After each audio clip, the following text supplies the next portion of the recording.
Hello, and greetings to all you fans of RPGs and of Dungeons & Dragons. This is RPGmodsFan, and in this video, I will be reviewing and discussing the Dungeons & Dragons module I4 Oasis of the White Palm, which was written by Philip Meyers and Tracy Hickman, and published by TSR in February of 1983. This module was meant for player characters between the levels of 6 to 8, meaning it is an intermediate dungeon adventure level. This module was written for AD&D First Edition rules. The Dungeon Master will need to do some work to convert it to 5th Edition rules. As FYI, the I in the I series of D&D modules stands for Intermediate.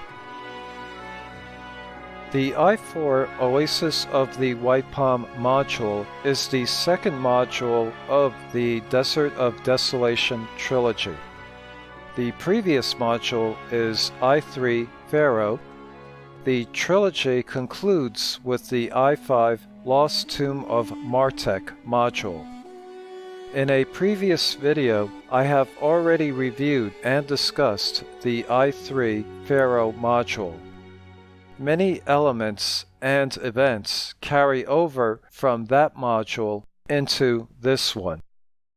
So, as to not repeat myself too much, I would suggest watching that video before this one.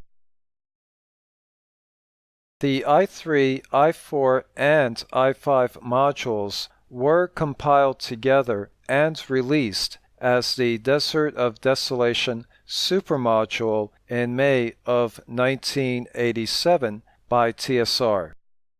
The Supermodule tries to expand and add a few more details, NPCs, areas, and encounters to the trilogy.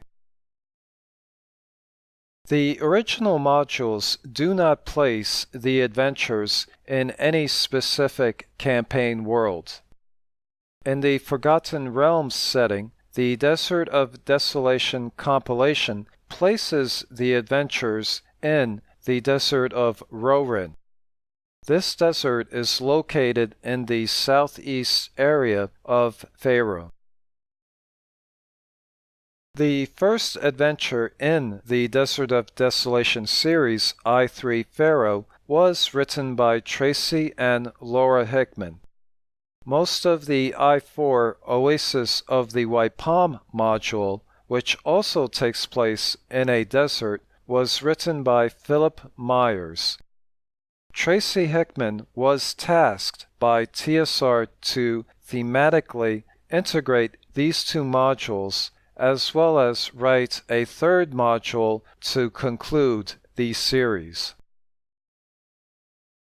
Prior to the Hickmans, many of TSR's modules were dungeon crawls. Not all, but many were. The Hickmans are known to write storytelling adventures and modules.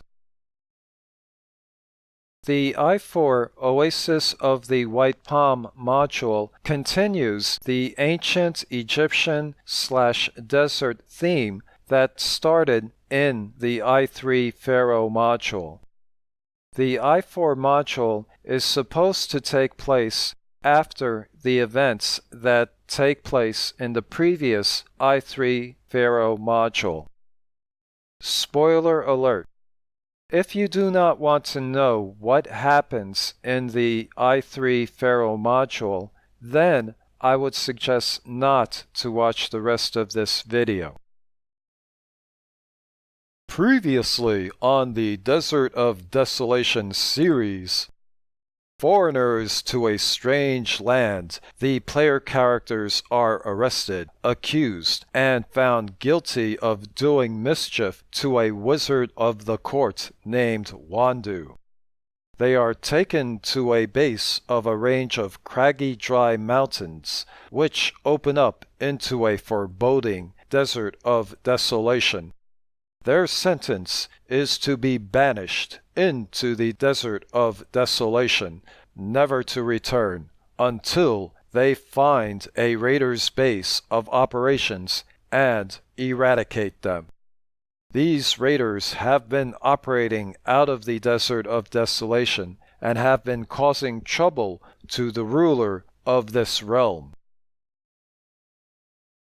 The desert and barren waste is foreboding and horrible. It stretches out as far as the eye can see. During their wanderings in the desert, the player characters would not have found the raiders, but would have met and interacted either amicably or discordantly with two desert folk. One of these folk are the Thun dervishes, who I like to refer to as the D&D equivalent to the Fremen from the planet of Arrakis, aka Dune. Like the Fremen, the Thun dervishes lead a nomadic existence. They hold the ruins in the desert as sacred and see themselves as its protectors. They hate grave and tomb robbers, which probably has led to hostility with the player characters.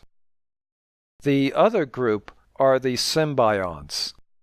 They are a semi-nomadic tribesmen who are mainly interested in trade. Many centuries ago, Symbions converted to what they call the true faith of Anu.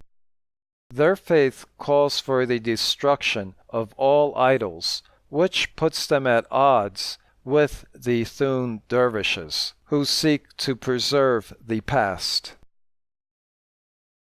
Also, during their wanderings in the desert, the player characters would have freed an Efreeti from its 1,000-year imprisonment.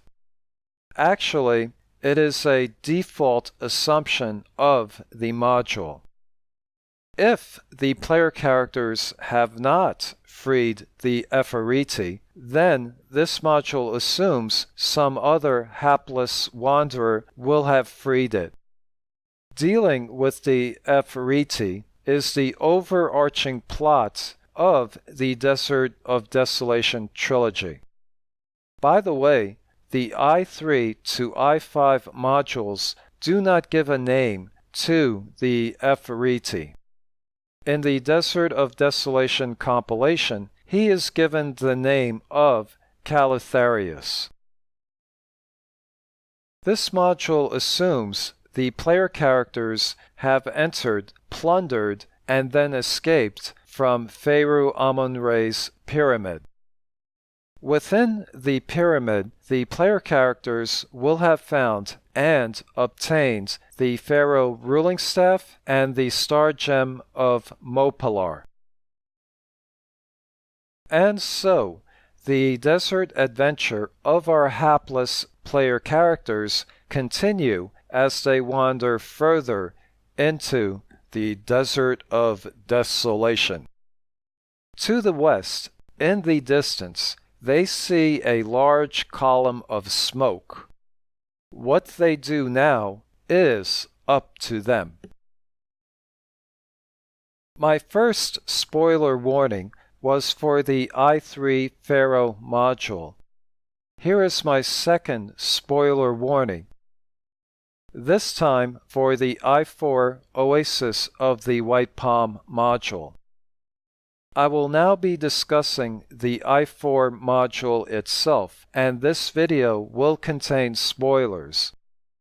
Unless you are a dungeon master who will be running this module for their players, or are a player who already played through this module and are watching this video for nostalgia purposes, I would suggest not to watch the rest of this video. Although it has dungeon crawl elements, the I4 module is primarily a role-playing module. So much depends on the player characters' interactions with the non-player characters in this module. The smoke that the player characters see in the distance is coming from a recent battle that took place between the Efreeti and the Symbion forces. There is one lone, barely alive survivor who, if treated well, will 1. Tell the tale of the battle, 2. Beg the player characters to meet with Sheikh Qasim and tell him what happened, 3. Points towards the southeast where the Sheikh can be found, and 4. Gives the player characters the Medallion of Honor. Then he expires.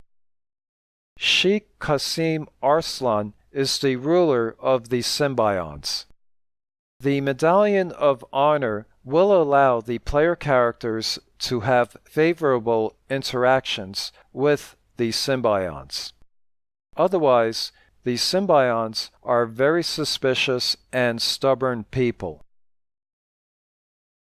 In my video on the i3 Pharaoh module, I already discussed the dangers in the open desert, such as sinkholes, dust diggers, sandstorms, and purple worms.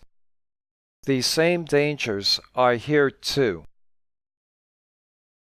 Before the arrival of the Efreeti, there were 3 factions operating in the Desert of Desolation. I have already mentioned the Thun Dervishes and the Symbionts. The Thun Dervishes mainly controlled the desert area detailed in the previous i3 module. The Symbionts mainly controlled the desert area detailed in this module.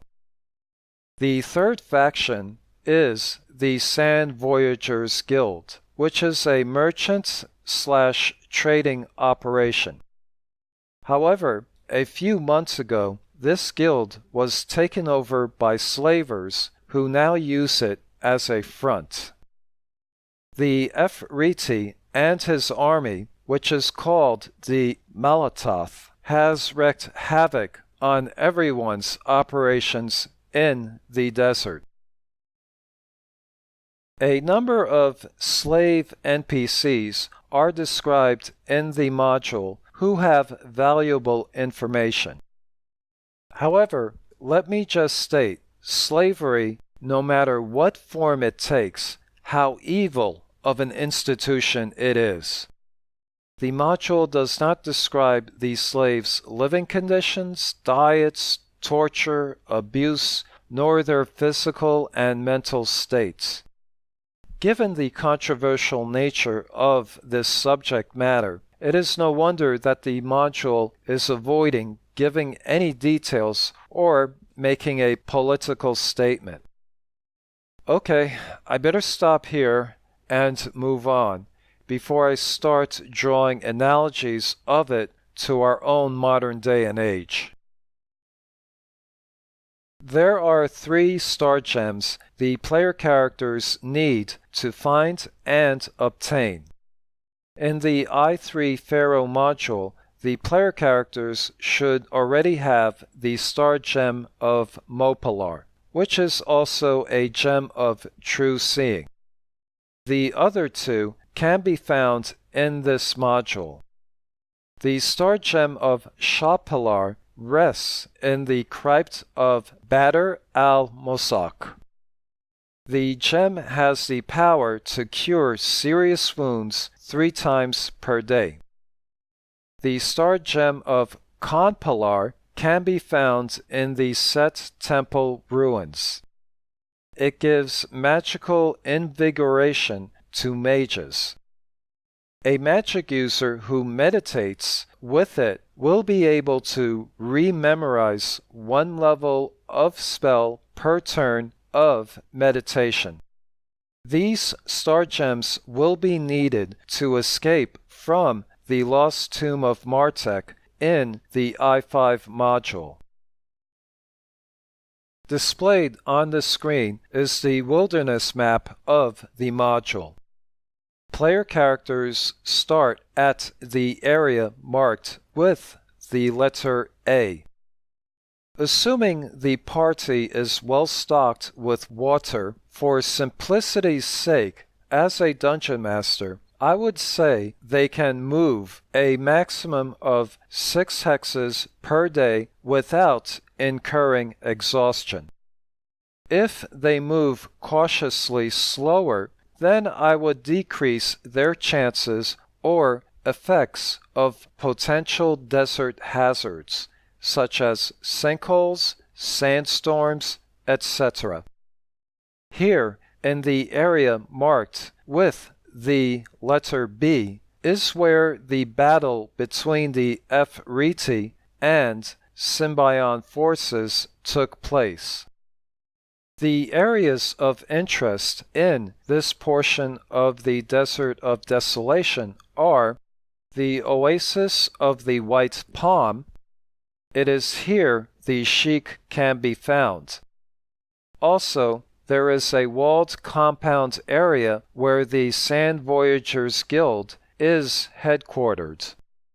Also, a bar, a blacksmith, traders and merchants, and other services can be bought and sold in the compound.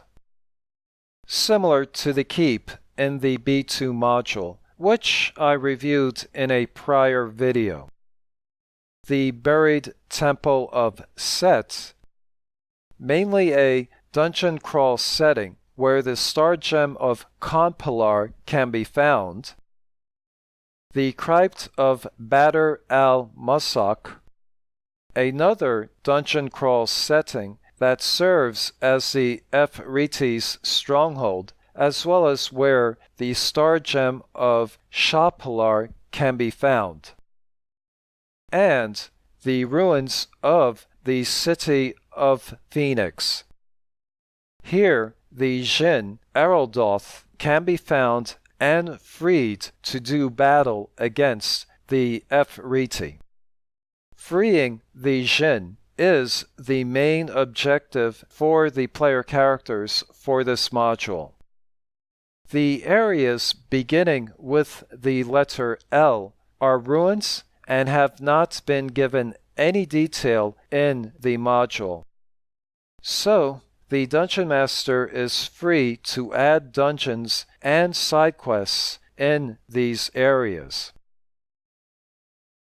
There are a number of important NPCs that can be either allies or villains, depending on the disposition of the player characters. Sheikh Qasim Arslan is a human male 9th level fighter. As mentioned before, he is the leader of the Symbions. He has 3 wives. He also has 2 sons who are identical twins. He wears a special amulet that serves as a plot device for this module's story. Usually sitting beside the Sheikh is his first son, Hassan Arslan, who is a 7th level fighter. He also wears an identical amulet to the one his father wears. He is betrothed to Princess Shadalah. Princess Shadalah, who is also referred to as the bride in the text of the module, has disappeared 7 days ago. Everyone suspects foul play and are looking for her. Everyone suspects one another for her disappearance. The Sheikh believes one of his many enemies has the princess. He, as well as his first son, Hassan, want her back. They will want the player characters to go out to investigate and find her. In actuality, the Efreeti has abducted the princess and holds her imprisoned in his base, which he has established within the crypt of Badr al-Musak. Imprinted on her palm is the palm sign. The palm sign magically appears on the palm of the woman who is fated to be the bride of the sheikh or his firstborn son. When the sheikh's or Hassan's amulet is placed on the palm sign and properly aligned, the character will be able to read the passphrase and gain the clue needed to free the Jinn who the Efreeti fears. Chorus Ekoth is a human male 7th level fighter.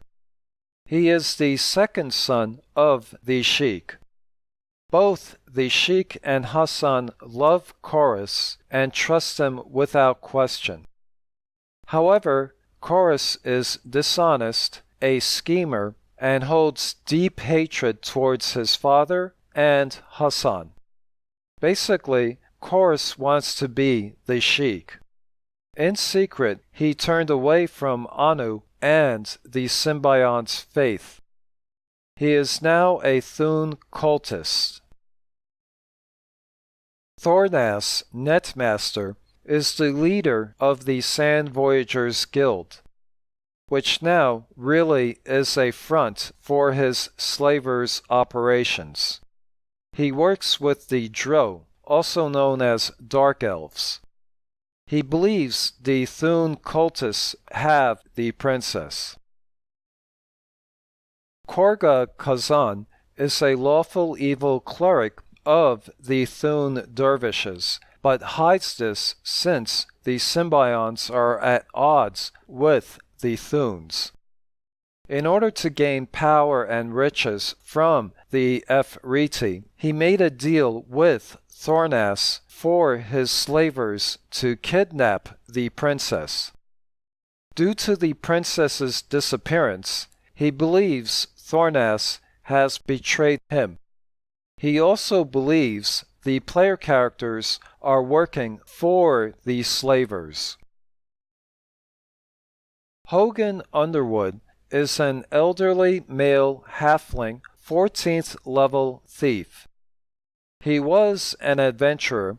He has retired and now operates a bar called Happy Hogan's Desert Igloo with his niece Rose Underwood in the compound.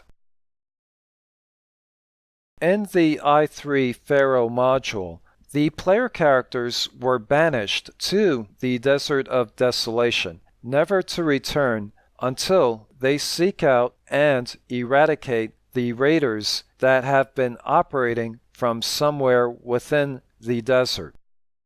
Turns out the raiders were a MacGuffin.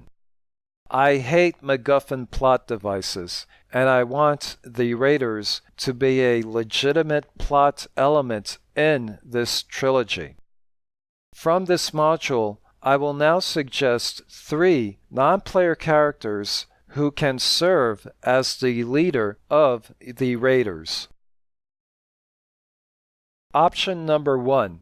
Hogan Underwood is the raiders' leader, and the compound is the raiders' base of operations. In this case, Hogan has never truly retired, and his bar is a front for his raiders' operations. He only allowed raids outside of the Desert of Desolation because he does not want to stir up trouble with the symbionts or the Thun dervishes. Due to the Efreeti wreaking havoc on everyone, he has disbanded his raiders and now wants to live in peace and truly retire. Option number 2. Chorus Ekoth is the raiders' leader. He wants to be Sheikh, but he needs wealth to finance his schemes. So he formed and organized the raiders in order to gain gold for his schemes. However, the Efreeti has now put his schemes into disarray. Option number 3. as a twist, have Princess Shadala be the raiders' leader. If the Dungeon Master likes to use this twist, then he or she should think of a reason why the princess formed the raiders. Perhaps she and her family have a vendetta against the nobles on whose lands the raiders are pillaging. However, due to the Efreeti abducting her, the raiders have been leaderless, and, again, due to the Efreeti, the Desert of Desolation is no longer a safe haven for them to operate out of. Hence, they then disbanded. At first, it may seem that Thornas Netmaster, the leader of the slavers, would be a natural choice for also being the leader of the raiders. However, he does not want to disrupt his slave trading business. Pillaging one's neighbors would cause unwanted attention. Hence, it would be logical for Thornas to want to end the raiders. The Sheik's camp lies within an oasis. On the screen is his tent's location. Nearby is the clerical tent headed by Nadron Ilanis, a 6th-level cleric. During their adventuring, if any of the player characters were to die, Nadron is not powerful enough to resurrect them. So, as a dungeon master, I would allow Nadron to have scrolls of resurrection at his disposal. Growing out of the ground here is a white palm tree. The symbions hold the tree as sacred. Anyone destroying the tree is marked for death. Continuing our tour of the oasis of the white palm, below the white palm tree is the oasis pool, surrounded by a ring of palm trees, and is always guarded by at least 8 symbions. Within the walled compound area, adventurers can find many of their needs met here. Just as the keep in the B2 Keep on the Borderlands module serves as a base for the players to operate out of, so does this walled compound area. It has a wayfarer's house where the adventurers can find lodging. It is run by a low-level fighter named Rolando Minstrel. Next is the bazaar, where there are tents, huts, and stalls selling a variety of goods. There even is a blacksmith here. Next, we have Happy Hogan's Desert Igloo, a tavern run by the retired halfling thief Hogan Underwood and his niece Rose Underwood. The headquarters of the Sand Voyagers Guild is located at the lower left side of the compound. Above and a little to the left of the compound is a 25-foot or 7.5 meters tall monolith. It has a concealed door that leads via stairways down to the buried temple of Set. Thune cultists use this secret entrance to access the temple. The slavers access another portion of the temple via a trapdoor from their Sand Voyagers Guild's building. Both the Thune cultists and the slavers of the Sand Voyagers Guild are using this ancient underground complex. The slavers conduct mining operations in their area and use part of the temple as a prison. The areas are connected by a single secret door. Amazingly, neither the cultists nor the slavers have discovered this secret door, or the fact that they are both using the temple. Within this worshipping chamber is a large statue of Set. From midnight to 3 a.m., Korga Kazan holds services here for the Thun cultists.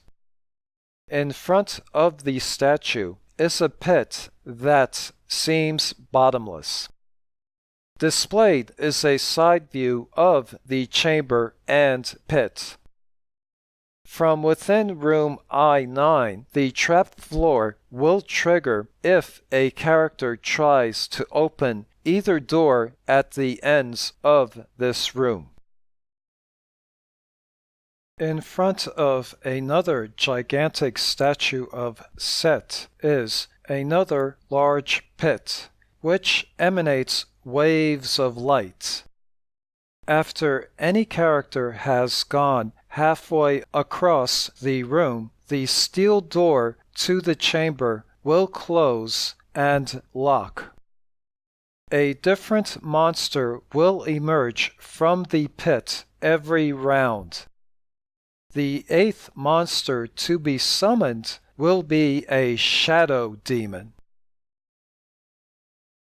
The star gem of Khan Pilar can be found in chamber numbered I-17, which was once a library. It seems that most all the scrolls that were housed here were burned, and their ashes now lie in the center of this chamber. The star gem can be found buried in these ashes. However, one scroll within its bone case, lying on a bookshelf, has survived. It is the Martek map. The locations depicted on the map are as follows. 1. Crypt of Badr al-Masak. 2.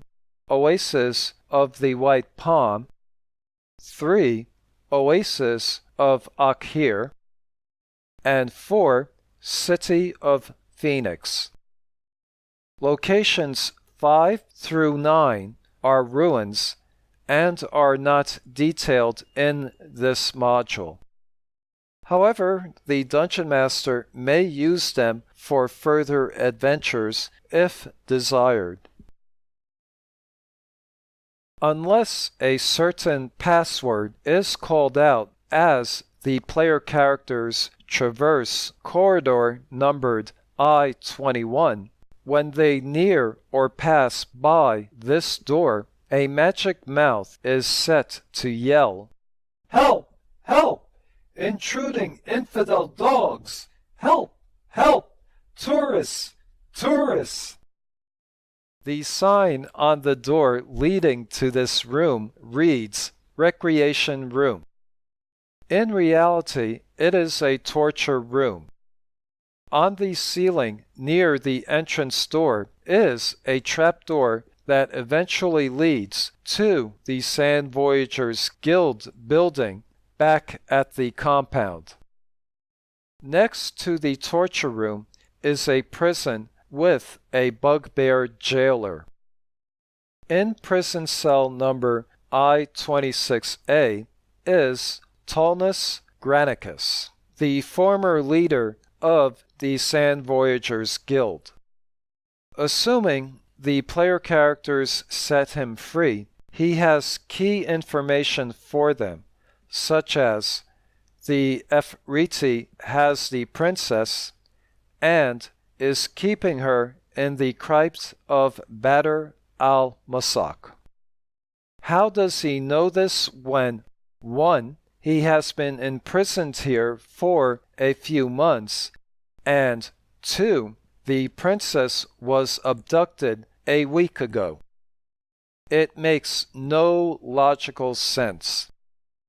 So, as a DM, I would devise another way the player characters can learn this information, such as overhearing a group of patrons at the Happy Hogan's Tavern theorizing the whereabouts of the princess, or after the adventurers have explored the Oasis and the Temple of Set, the Symbion cleric Nadron will send for them and state that Anu has blessed him with said information.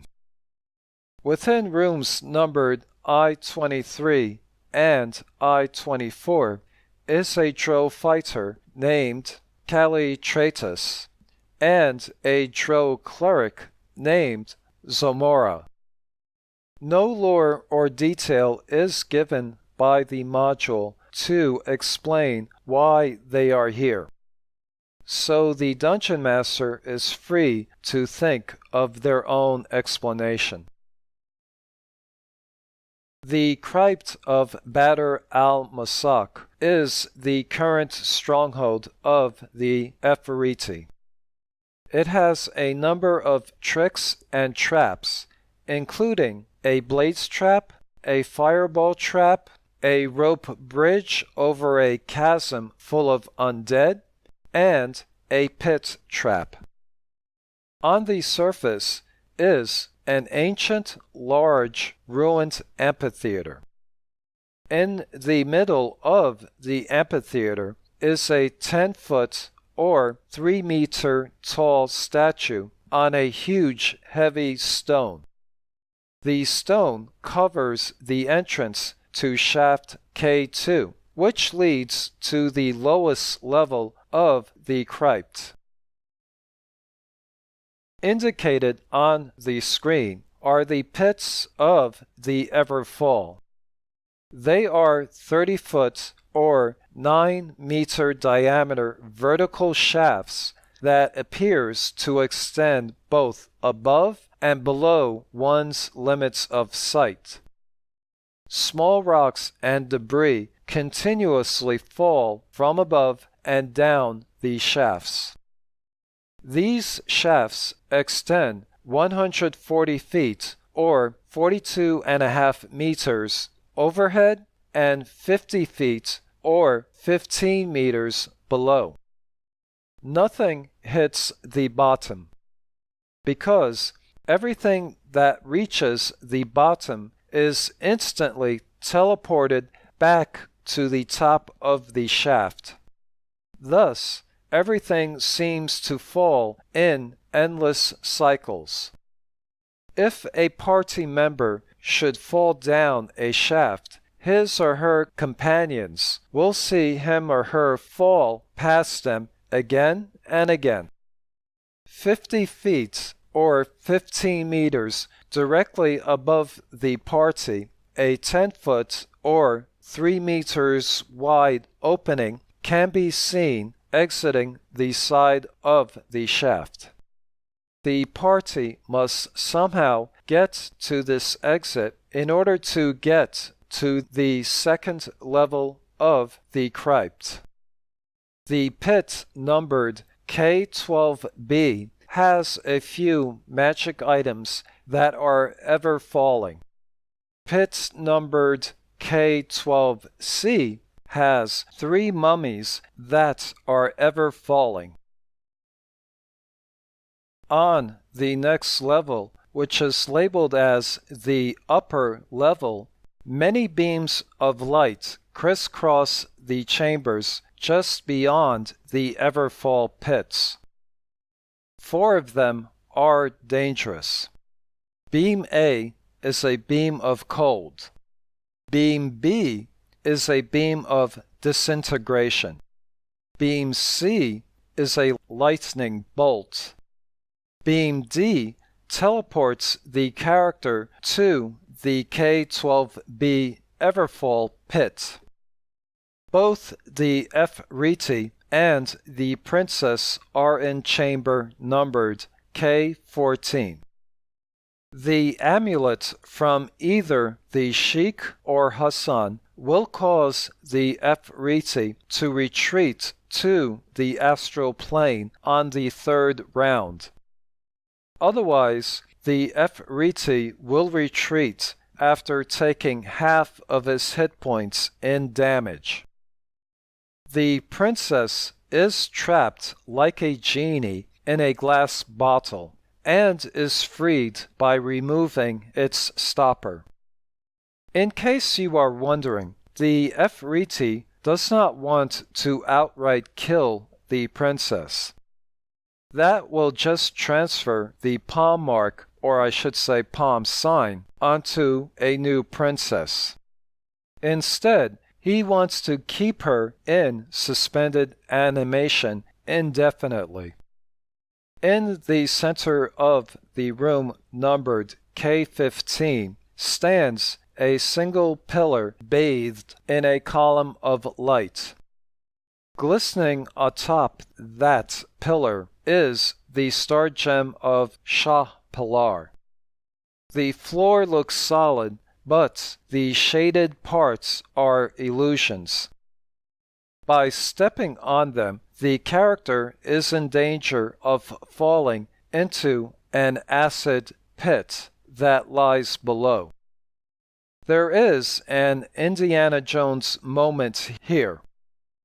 Taking the star gem without replacing it with a similar weight object will trigger a deadly trap, where beams of light will shine upon the portions of the floor that are real. These beams will cause petrification on a failed saving throw. The module's objective is for the player characters to go to the ruined city of Phoenix and free Jin, Vizier, Ereldoth. Thousands of years ago, the Jin was voluntarily trapped in a blue glass bottle by a powerful mage named Martek. Upon being freed, the Jin will speak the words displayed on the screen. As a gift, the Jin will give the player characters a small blue glass bottle that contains a Jin servant. Afterwards, Ereldoth departs and the module is brought to an end. As a note to the Dungeon Master, this Jin servant is not powerful enough to grant wishes. It will also cease to serve the player characters if asked to do an evil act, or an act that leads to an evil outcome. In addition, the module gives no maps or details of the ruins of the city of Phoenix. However, the Desert of Desolation compilation does add a dungeon area for the city of Phoenix, so the Dungeon Master could use it or design one of their own. Perhaps in the future I will create a video on the additions the Desert of Desolation compilation adds to the I3 to I5 modules.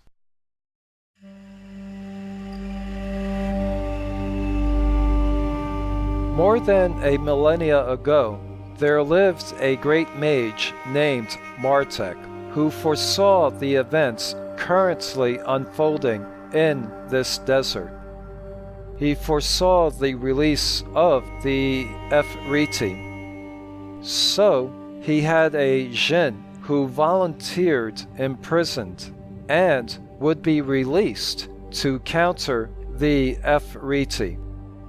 He created the palm sign and amulets as a means to leave clues on how to find and free the Jin. Bits and pieces of Martek's prophecy can be discovered at certain locations in this module. all this reference to Martech is placed in this module so that it links with and ties the adventure to the next module, I-5, Lost Tomb of Martech. As mentioned earlier in this video, the module does not detail the ruins labeled L1 to L4. As a suggestion, the Dungeon Master could run the RA3 Touch of Death module at one of these ruins. The RA3 Touch of Death module is an ancient Egyptian-themed adventure taking place in buried ruins within a hostile desert. And yes, it has mummies. So, it sounds perfect to include it within the Desert of Desolation Trilogy. The RA3 module was meant for the Ravenloft campaign setting.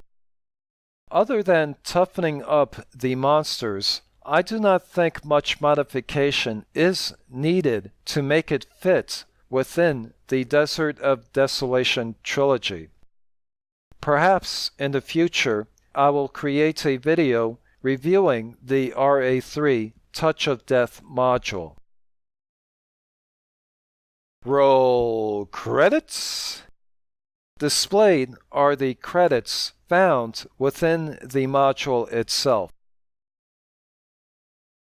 On both Amazon's and Drive-Thru RPG's websites, there were only a few reviews of the I-4 module.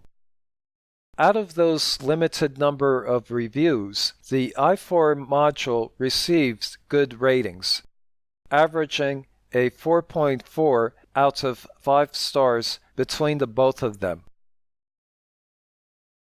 There was only one customer comment I found worth reading, which is as follows. Deadly middle adventure in the Desert of Desolation.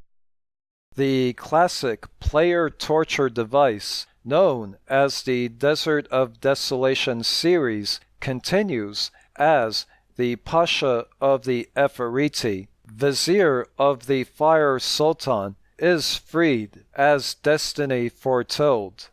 Vent his rage on the world of mortals. But now, after centuries, all he finds are ruins and endless wasteland. And any living prey he discovers is doomed. Of course, your players will love you for putting them into this situation. A wonderful desert/Tomb Raider adventure for levels 6 to 8. By the way, the Desert of Desolation Supermodule received top ratings from both Amazon's and Drive-Thru RPG's websites. Personally, I like the additions the Supermodule adds to the trilogy, but I prefer using the maps provided in the original modules. In other words, I would use both. Thank you for watching. Hope this video has been informative and entertaining. I have also created a playlist of classic D&D modules composed of videos from various YouTube channels. I noticed some gaps in it. Hence the reason for reviewing this module, which is to fill in one of those gaps. So, in the foreseeable future, to fill in some more of those gaps, I plan on reviewing those missing D&D modules. Till next time, this is RPGmodsFan saying cheers, have a good day, and goodbye.